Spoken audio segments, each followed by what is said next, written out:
আসসালামু আলাইকুম। আশা করি সবাই ভালো আছেন। আলহামদুলিল্লাহ আপনাদের দোয়ায় আমি অনেকটাই ভালো আছি। দেখেন সৌদি আরবের রোদের অবস্থা দেখেন, চেহারা মেরা লাল হয়ে গেছে। বাইরে বাইরেছি 12টা বাজে, 12টা না 3টা বাজে। দেখেন সৌদি আরবে এই রোদের অবস্থা। আমার সাথে একজন আইছে, ওর অবস্থাটা একটু দেখেন। এই যে দেখেন এর অবস্থাটা একটু দেখেন। কি রোদ কেমন ভাই? ঠাড়া ফাড়া রোদ।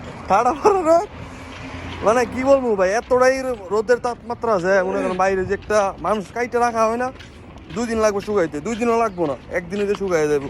এই এখন একটু গাছতলায় আইছি, মনে হয় একটু রোদ কম। এই দেখেন আবার রোদের ভিতরে, মানে যারা বলদ দিয়ে কাজ করে বাইরে, যারা মনে করেন রাস্তাঘাটে ক্লিন করে, তাদের কি অবস্থা আমি সেটা চিন্তা করতেছি। আমরা তো মনে করেন যে এসির ভিতরে কাজ করি, হসপিটালে যেটাই হোক অনেক জায়গায় কাজ করি আমরা তো মনে করেন যে আলহামদুলিল্লাহ ভালো আছি।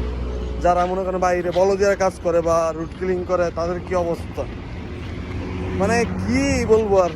যেহেতু শীতের মধ্যেও মনে করেন যে অনেকটা ভালো, তো এই গরমের মধ্যে এই রোদ, এত রোদ মনে করেন যে মাথার চুল মনে করেন যে উঠে যাবো এই রোদরে। এরকম রোদ, কত পরিমাণ রোদ আপনারা মনে করেন ক্যামেরার ভিতরে এতটা দেখা যায় না হয়তো বা।